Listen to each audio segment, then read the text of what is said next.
This episode of the podcast is brought to you by Mattio Communications.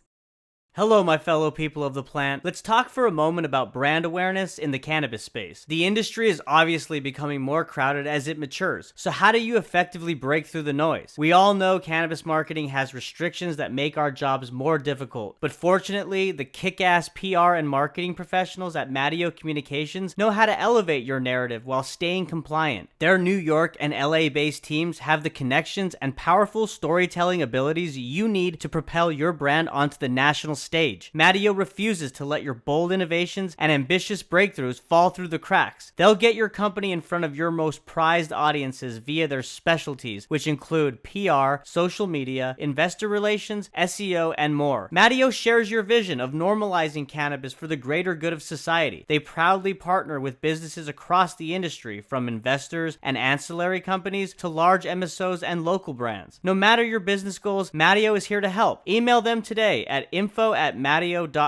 That's info@mattio.com, or visit their website at mattio.com to get your company the recognition it deserves. This episode of the podcast is brought to you by our friends at Regrow, the premier cloud-based cannabis supply chain management system.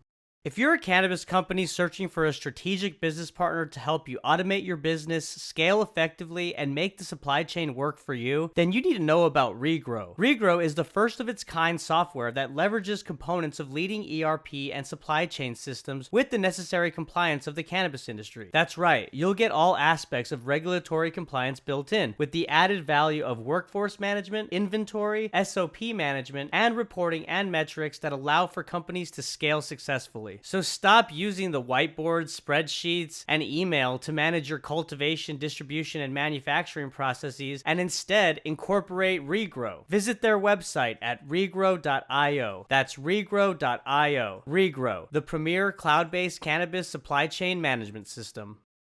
Hello, my fellow people of the plant. Thanks for tuning in to another episode of the Cannabinoid Connect podcast, your favorite podcast that includes industry-facing conversations with the industry's leading experts that aim to educate and inform the public regarding the plant's endless benefits. My guest today is Stephanie Jenkins.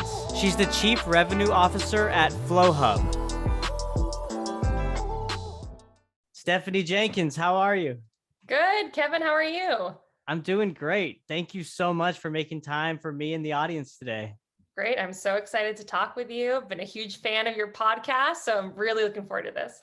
I really appreciate the support. Yeah, we're just trying to get the good word out and have knowledgeable experts like yourself on today. And Stephanie, your background is really interesting because I know that you came from a large corporate background, working as, I think, the VP of sales at Glassdoor. Yeah. And for those that are not familiar with what Glassdoor is, I mean, they're more than just like a job hunting site. It's a platform where employees and former employees can submit anonymous like posts and recommendations, or even feedback about a company, salary information, along with getting jobs and applying and all that. So Stephanie, working at Glassdoor, and then I think it was 8 years, and then moving into the cannabis industry where you work in the technology sector for Flowhub. Tell us a little bit about that transition and what it all entailed. Yeah, it was a really interesting one. So I guess it's kind of starts with getting into Glassdoor. I had always wanted to get into technology, when I was in school and university. And I had this big dream to move out west and to get involved in the tech scene in Silicon Valley and, be an entrepreneur and, go raise venture capital and, kind of create my own company. And, when I moved out to Silicon Valley, I found myself, I landed at a sales job, and I had a university degree in biology and chemistry. And art history, and which had nothing to do with sales, and you land in a sales job, and all of a sudden I was like, this is what I should have been doing the whole time. This is wonderful. Sales to me often feels like, I think people have an impression of sales where they think it's like a used car salesman, cold calling, or cold calling, bothering, like nagging, sleazy, bothering. Yeah. But for me, I never really thought of it that way. I just thought of it as a way of helping people. And it's not really about changing or convincing someone to do something that they don't want to do. It's really just about helping someone with something that you own in exchange for monetary value, right? Like, Mm-hmm. so at the end of the day, whether you're selling Glassdoor, whether you're selling Flowhub, or whether at the time my first sales job was selling assets and commodities in the secondary semiconductor industry, way different. It was just helping Yeah. people, right? You're helping people achieve their goals, and help people achieve their company's goals and dreams. So anyway, I And I found a would, sales job in technology, and I just immediately loved the scene in San Francisco, and I think everything that it stands for. And eventually found myself at Glassdoor when it was a really young, early stage company. right. Met with Robert and our board pretty early, and had the opportunity to really grow with it from when it was early stage company. And no one really knew the Glassdoor name at the time, to much later stage when we went through an exit event. We had a $1.2 billion acquisition. I had the opportunity to run our Chicago office, and so many people got to be part of this growing company, and hiring so many of the people, and seeing them grow, and seeing them step into so many opportunities. I loved that growth mindset.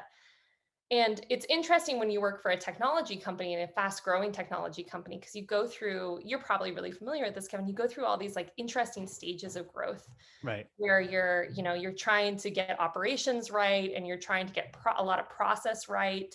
You're trying to get your hiring right. You're trying to make sure you're promoting the right people into the right roles.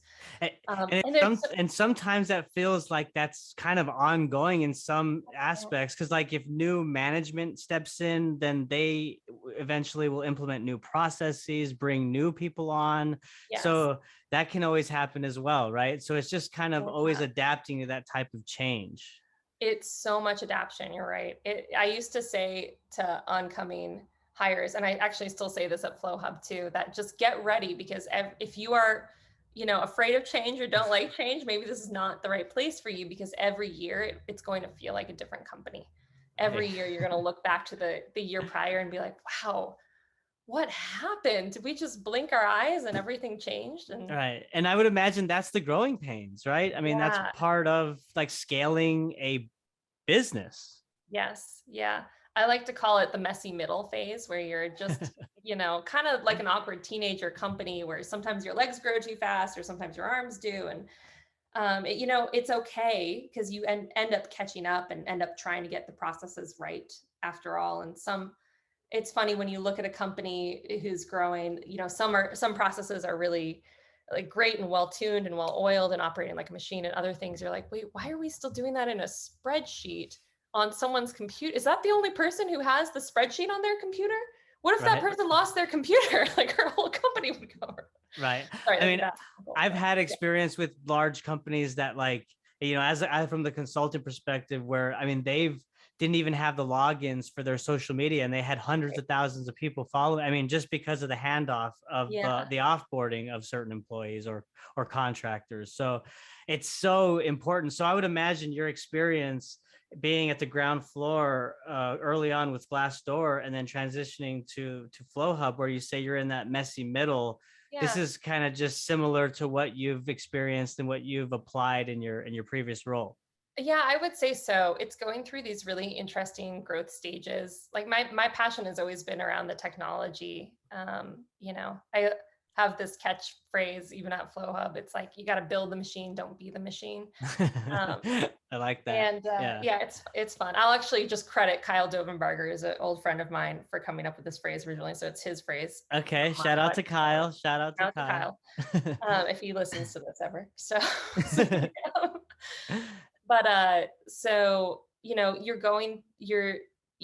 is going through these phases where we really are trying to make a machine instead of being a machine. So I think in early stage companies, they often put themselves in the heart of the process. So if you need something to get done, you're like, oh well, Stacy in engineering can do it, right? And then at some point you have too many clients, and you can't, it's not possible for one person to continue to operate, in a very manual capacity. So you try to think through, how do you automate things? How do you create operations that smooth things out? How do you get faster? How do you get better?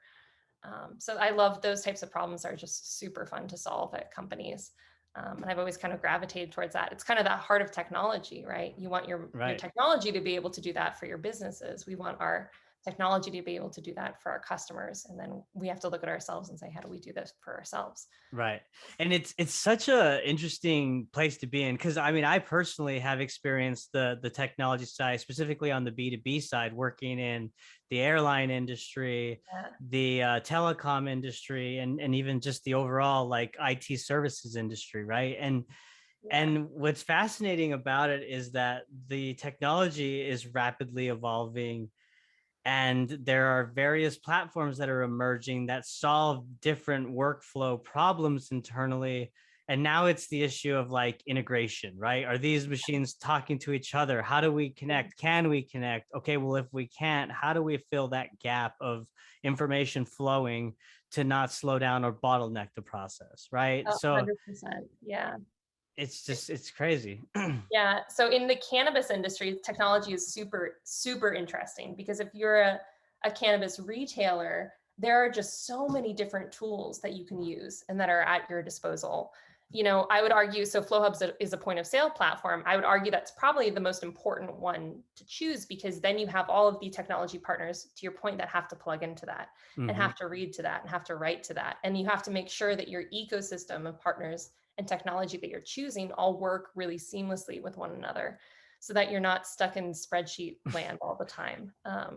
And when does that happen? So like It's when complex. yeah, Yeah. like so when that process is occurring and you're adding on features and functionality, I mean, is there direct collaboration with these third party partners or even just service providers that you've created a focus group with that you're just kind of talking to, or is it Yeah. trial and error?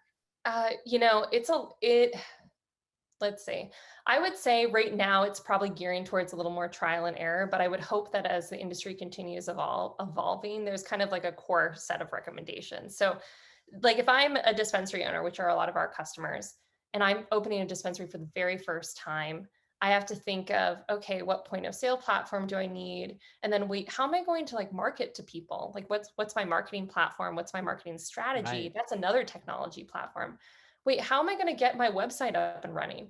Wait, how am I gonna like what partner do I need to do that? How do I list my menus, my products that I have on an online menu? How do I let people check out on the online menu? How do I process payments on an online menu?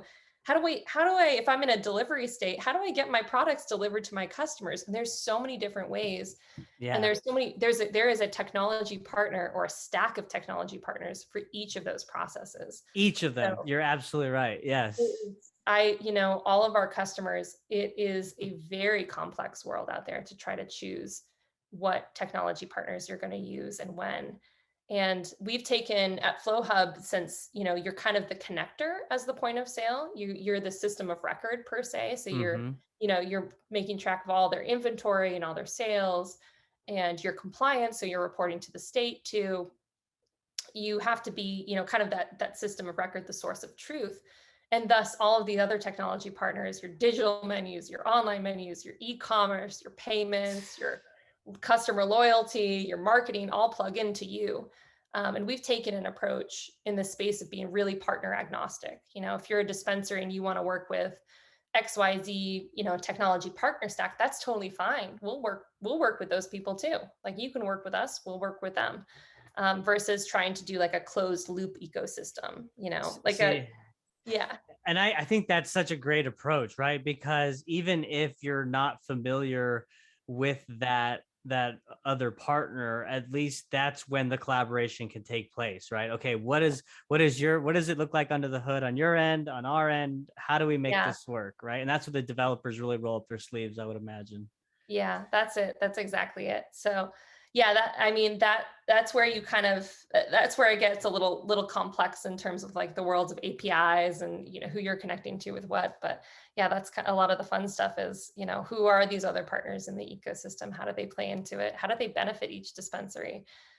So that when our customers ask us like, oh, we're thinking about e-commerce, what do you recommend? We have the right recommendation for them and their platform too. Right. Yeah, it's a fun space. I mean, yeah, and it's a super important space also because I mean, you hear the horror stories every day in social media, Oh yeah. in the groups or, that, Squarespace, they shut us down again. PayPal shut us down again. Shopify, we're done, Yeah. right? All these different Yeah. POS systems. And so like Flowhub, I mean, that's something that people need to hear about more. Solutions like that are trusted providers, that are industry leaders, that Yeah. actually get the job done. And there is no risk of getting shut down. Yeah. Well, yes. So we operate only in states where cannabis is compliant, recreationally, and so we gear a little more towards the cannabis market where it's recreationally and medically legal. So Um, no hemp companies in like we do have hemp companies, but we haven't quite focused on those markets yet. We've been trying to got take you. kind of a THC first approach, if you will, Got you. in terms of, Okay. but yeah, but Texas, we're coming for you. Hey, there's a huge opportunity in Texas. I mean, It's huge. It is absolutely huge. it's huge. I think Yeah, the last number I saw was, I mean, close to 2,000 licensed farmers. I believe. CBD products are just booming everywhere. And I like I Yeah, said, I'm in those groups in Facebook every day, and it's like, don't use shop, but people are like they'll writing, shut I'm you gonna down. use PayPal or whatever, and they're like, don't do it, don't do it. So there's Yeah, definitely an awareness factor where I mean, hey, they'll hear this podcast because I post in the groups, so yeah. they'll hear about Flowhub. It's so interesting. This is totally off topic, but like Texas and CBD and compliance is a really interesting space because it is kind of like it very legal, right? But also the rules are really gray, right? it's In some areas. it's really strange, like ass backwards in some cases. So like Yeah. just recently they ruled, because there was this pending case about the Texas smokable hemp ban, and from Yeah. what I've gathered of the recent verdict is that it's permissible to purchase flower, basically smokable hemp, in the state Yeah. of Texas, but it cannot be sourced from Texas farmers. So it has to be Oh purchased my out of God. state. So it's like, what is the So wild. logic there, right? Like, So okay, wild. so allow it, but then punish the farmers. So I just, I, Oh, so wild. You know yeah, what's interesting about the cannabis space in general is that to me, it is so regional. It's fascinating. This is like one of the big technology differences I thought between, Glassdoor coming from traditional tech, traditional B2B tech, and right, going to Flowhub is, in traditional B2B tech, it kind of by country, there's some nuances on like, how you can sell, where you can sell, is it GDPR compliant or not, blah, blah, blah, blah, blah. right. But the differences to your core platform and offering aren't that different. But in cannabis, it differs by state so much. It's Really? How so? incredibly fascinating. Well, you think about the California market. So I live in San Francisco, and there are some fantastic dispensaries out there, really great. But delivery is huge in California. So we love our weed delivered straight to our door, just like an Uber driver brings it and drops it off, and there's no even passing of cash. You're on your Wow. merry way. My Yeah, delivery driver even drops it through my window sometimes and hands it to me in a bag. And this is completely compliant and legal. And the products are amazing. They're that's like gorgeously amazing. packaged. Everything is completely, compliant with the state because California has set up their laws so that is a completely legal thing to do. Right. Right. And then there are other states where, you can't even mention the word delivery. Right. And the different states are different in terms of how much substances you can sell to a person medically or recreationally. Different states are different depending on, whether you're a caregiver or not. Different states are different, even in like the medical space, you think like, okay, the medical compliance laws in Ohio have got to be the same as, the medical compliance laws in Michigan. They're Right. practically next to each other, right? But they're way different in terms of who can prescribe it. And so when you're talking about the technology, so we're the technology that makes selling these products compliant and legal. The technology has to be very different for each state because the compliance laws are very different for each state. So it's really a fascinating world where, coming from traditional tech, I was like, well, it's kind of one size fits all across the US and more or less globally. Right. Into cannabis, where you have to really have a different product for every state.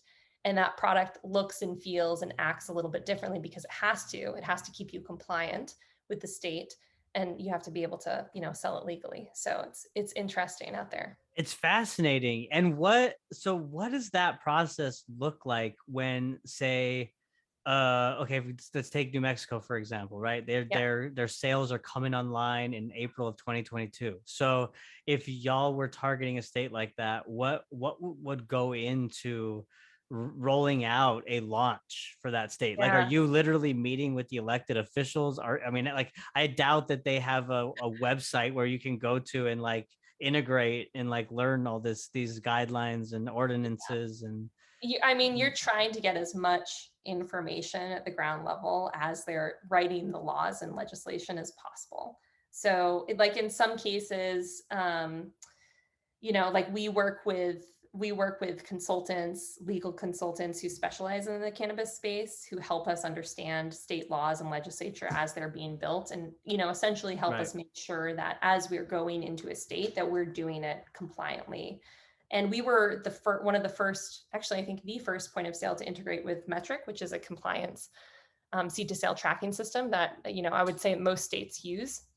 So, we have very close ties with compliance board regulations, et cetera. And Right. we just want to make sure that everyone is able to access cannabis very safely. And that means, doing it a little bit different in each state that they're in. God, but I mean, that is like the ultimate purview of like what's happening state by state. And you know what I mean? I mean, because you're the entry point, like you said, you're the gatekeeper to everything that allows everything to be possible in terms of making a transaction, you Yeah, know? which makes the stakes really high. Like if Oh we yeah. mess up on something, it's not low stakes. We really want to make sure that we're doing everything right for our customers. Right. No, I can imagine. Yeah, absolutely. The liability factor is high there. And what I gathered from, I think y'all's website said that you help nearly 500 cannabis retailers grow their revenue, stay compliant, and manage their inventory. So, is there like particular sweet spots in states throughout the country, or is it pretty even across the board? Oh gosh, there's a lot of we tend to specialize again in any states that use metric as the backbone of their compliance. We have probably our largest market share in Colorado. We entered the Colorado market in 2015. Our CEO has this funny stories from LA, Kyle Sherman, and about starting this company. He really wanted to make sure moved to Colorado and joined this growing industry in 2015. Things went legal, and his daughter was born on 420. So he was like, No this is a way. sign. I have to do it. I have to Is her come to name Mary Colorado. Jane? No, but that would be a good name. So I think, so we started in Colorado, and we started really focusing on the market when recreational went legal in the state. And we grew really early with a lot of the compliance laws that were coming out. And at the time, Colorado was really almost a blueprint for a lot of the other states to open in terms of Mhm. what rules would they allow or not allow. And this is where my preconceived notion of cannabis was like, if I was a state opening up, I would take Colorado and just press copy paste on the That's laws, what I'm saying, replicate. Stephanie. Yes. I'm like, Unfortunately, why I'm didn't not they a do that? legislator. Like California really took a different turn in how they Yeah, wanted to roll it out. Yeah. yeah. And so now every state is a little bit different, and that's fine. Right. Makes it a little bit harder, but that's okay. It's really interesting. I think one thing that absolutely is the same across every state is the cannabis retailers, the dispensary owners, and like honestly, it's the passion in this industry and in this space. You've Yeah. probably seen this on your podcast now, like 200 episodes of very passionate cannabis enthusiasts. All of them. Yes, Yeah. absolutely. uh, every retailer, every single customer that we have has a story about how they got into this industry. And it comes from the heart, and it comes from somewhere really special. That's, kind of usually to take away the stigma and to help, propel the truth forward, similar to yourselves. And it's really awesome to be able to work with so many passionate owners out there that are honestly just trying to start their business. And before 2015, there really weren't that many like dispensaries out there besides in the medical market. And it was Right. a very small medical market out there. So everyone's learning at the same time, which is really fun space to be into. It is, yeah. It's definitely the perfect time for education, and I would imagine in the role of sales, especially in this industry, there's a level of education, in terms of Yeah. compliance and all that. But going back to your point about like these stories and just the passion that the industry operators have, I totally see it. And then I also see it on the consumer side too, right? Like people that have just discovered cannabinoid therapeutics, either for medicinal Yeah. purposes or for recreational purposes. I mean, their stories are super authentic. Like, Yeah. this one lady that I know personally, back in the hometown I grew up, she was on all these different pills and medications, and she wasn't even able to walk at one point, and so she tried CBD, an actual product that was highly rated, high quality, and completely has helped her. And of course those are anecdotal stories, but there's a lot of them. A lot. Yeah. Yeah, there's a There's a lot. lot. Yeah. Yeah. There's a lot out there. I want to talk to you about Flowhub's focus on launching its social equity efforts. Y'all have Yeah. a social equity program. You want to talk a little bit about that? Yeah, I'd love to. So I'm glad you brought it up. So with so many people and all of their stories in this space, what we really wanted to do is make sure that, Flowhub is great. It's amazing. It's not cheap though. It's a technology, platform that we helps make you compliant and helps fuel your business. So what we really wanted to do was make sure that we were helping the right businesses fuel themselves forward and really like make sure that we were giving our products to the right customers out there. And in some cases, some of those customers couldn't wouldn't be able to maybe afford our products. And some of these are some of the dispensary owners. So what we created was a social equity program. And I just really have to credit Annie Fleshman, our VP of marketing. She's absolutely amazing, came up with this program. So I just want to make a little quick plug for her. Sure. Um, I'm going to share my screen while you talk, and it's oh just on the yeah, website for it. So go ahead. yeah. So what we have decided to do is make sure that we are fueling our cannabis entrepreneurs out there. So we launched a program to give our product away for free for 3 years. Actually, it's not for free. I'll just say it's $4.20 annually. So I hope you don't mind, but No, you're nearly fine. free, Yeah. nearly free Compared to for the 3 average, I mean, years. the regular price tag, that's a great deal, great Yeah. So discount. Yeah. the total value of the products that we're giving away for 3 years is $50,000. And for $4.20 a year, which we thought was a nice little play on words. And anyone who is a person of color, a woman, like anyone who has been disadvantaged by the war on drugs is available for this. So there's a really wide classification. It's listed on our website. We really want to make sure that people who have maybe not been able to enter the cannabis industry previously or have seen some challenges in entering the cannabis industry have this tool at their disposal. And so far we launched this on June 16th. We're doing it on kind of a rolling approvals after we receive each applicant. We have approved over 20 applicants so far, and we've given away I think Wow. nearly $600,000 in free tech. So if you are right now listening, if you happen to be listening, you're a cannabis owner or a dispensary owner, a retailer, and you kind of classify for the social equity program, please apply. We'd love to make sure that we give our products away to you. We want to help fuel this industry. We want to help get rid of the stigma. We want to end the war on drugs. And this is why we're doing it. It's just to Yes. spread the good word. I Yeah. think that's such a great initiative. And I mean, the fact that there's still approximately 40,000 people still in jail for the plan. And then, Oh, yeah. you have the reality of people who have served time and now they're out, but because of that felony charge, they can't even qualify to work at a dispensary, right? Yeah. It's a really crazy time that we live in. So it's so great to see not only plant touching companies in the industry, but also ancillary, businesses as well. I mean, you guys are in tech, but everyone that's involved in cannabis in the industry should be thinking about social equity and restorative justice measures, as we're moving along, because there's going to be a day where it's going to be federally legal, right? And at that time, we got to make sure that we undo the wrongs that have been written on those people, and make sure that they're accounted for, you Yeah, know. that is so well said, Kevin. That was really good. So much better than me. Thank you. No, I Exactly. mean it. It's so true, Yeah. man. You know, and I'm just, it's just cool to see that companies like Flowhub are also thinking about it. And I know that y'all have inclusivity type efforts as well internally. So you want to touch on those? Yeah, we're, like, so if you look at our core values, which are also listed on our website, diversity inclusion is one of them. And we just really want to make sure that we're focusing on, a diverse range of thought coming in. We want to make sure people's ideas are really heard. So, we're just doing our best to listen. And actually, our D&I group internally really helped craft this program. So That's we great. brought it to them of like, we want to do a social equity program. What should we do?